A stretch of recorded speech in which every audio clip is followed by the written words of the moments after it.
Hello नमस्कार। आज म तपाईहरुलाई मेरो शेयरबाट कसरी आईपीओ को लागि एप्लाई गर्ने भनेर सिकाउन गइरहेको छु। किनभने धेरै जसो कम्पनीहरुको आईपीओ आइरहेको छ र आज पनि एउटा राम्रो कम्पनीको आईपीओ आउन लागेको छ। जीवन विकास लघु वित्त वित्तीय संस्थाको। त्यसैले यो भिडियो राम्ररी हेर्नु होला र सबै प्रोसेस बुझेर आईपीओ एप्लाई गर्नु होला। सुरुमा त तपाईहरु पहिला यो क्रोममा गएर मेरो शेयर लेख्नु भयो भने यो यस्तो आउँछ तलतिर। यो के भन्छ मेरो शेयर.cdsc.com सुरुमा आउँछ अनि त्यसमा क्लिक गर्नु होला या अथवा यो मेरो शेयर.cdsc.com.np लेखे पनि डाइरेक्ट लिंकमा पुग्नुहुन्छ। मेरो शेयरको लिंकमा पुग्नुहुन्छ। त्योभन्दा सजिलो मेरो शेयर लेख्नु होला क्रोमबाट अनि त्यसपछि यसमा क्लिक गर्नु होला सुरुकोमा। त्यसपछि हाम्रो सुरुको इन्टरफेस यस्तो आउँछ। त्यसपछि यहाँ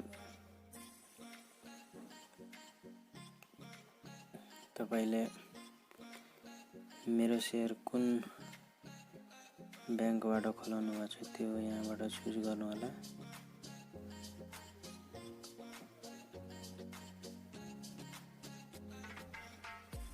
मैले चाहिँ यो प्रभुबाट गरेको छु, त्यो भएर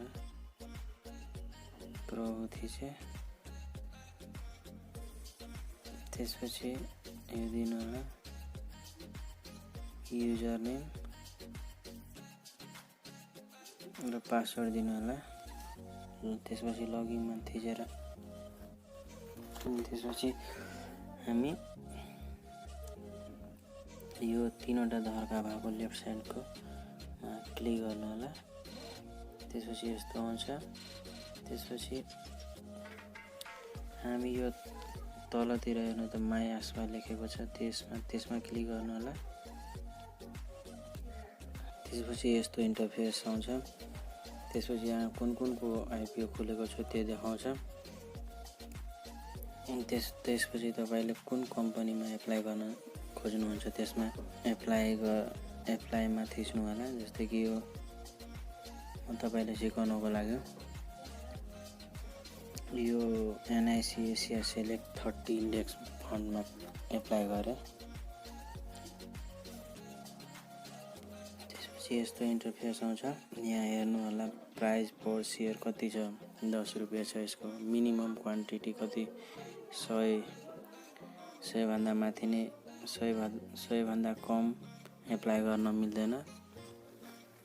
100 किताब भन्दा कम एप्लाई गर्न मिल्दैन। त्यसैले 100 या त्यो भन्दा बढी एप्लाई गर्नु होला।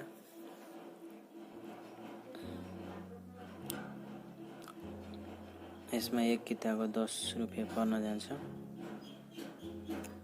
अब यहाँ चाहिँ यो चेक गरेर अगाडि बढ्नु होला। कति रुपैयाँ एक शेयरको पर्छ त्यो हेर्नु होला।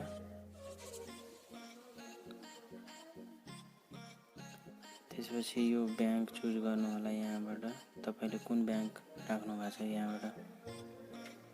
जस्तै माछापुच्छ्रेबाट मैले त्यो मेरो शेयरको लिंक गरेको छु। त्यसैले म योबाट सिलेक्ट गरे। यो बैंक सिलेक्ट गरिसकेपछि हाम्रो यो अकाउन्ट नम्बरहरु आफै आउँछ। यो ब्रान्च आफै आउँछ। त्यसपछि तपाईले कति किताबलाई गर्न खोज्नु भएको छ त्यो यहाँ थिच्नु होला। जस्तै मैले 10 गरे। 10 थिचेपछि यहाँ अमाउन्ट आफै क्याल्कुलेट भएर आउँछ कति पर्न जान्छ। 10 रुपैयाँ एक किताबको परेछ भने 100 रुपैयाँ टोटल पर्यो।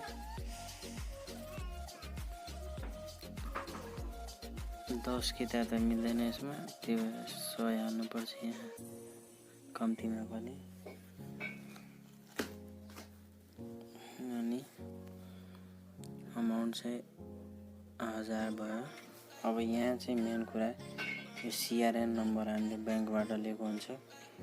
जस्तै कुन ब्याङ्कको अकाउन्ट लिङ्क गर्नुभएको छ त्यो ब्याङ्कबाट तपाईँले सिआरएन नम्बर दिन्छ। त्यो सिआरएन नम्बर यहाँ क्लिक गर्नु होला। त्यसपछि यो सिआरएन नम्बर क्लिक गरिसकेपछि हामी यो पढेर तपाईँले क्लिक गर्नु होला, यसमा टिक हान्नु होला। त्यसपछि यहाँ प्रोसिड भनेर आउँछ अनि प्रोसिडमा क्लिक गर्नु होला।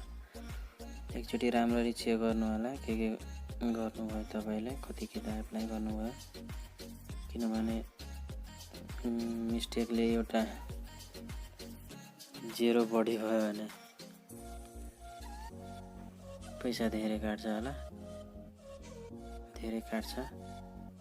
त्यसैले एकचोटि चेक गरेर अनि त्यसपछि प्रोसिडमा क्लिक गर्नु होला। त्यसपछि तपाईँको त्यो ट्रान्ज्याक्सन पिन कुन राख्नु भएको छ त त्यो यहाँ थिच्नु होला। त्यसपछि एप्लाईमा क्लिक गर्नु होला।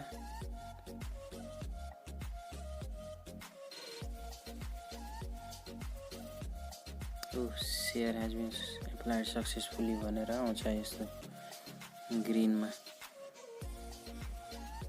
तपाईँले एप्लाई गरिसक्नु भयो। अब 1-2 दिनमा हाम्रो आइपी एप्लिकेसन भेरिफाइड हुन सक्छ, त्यो ब्याङ्कले गर्छ।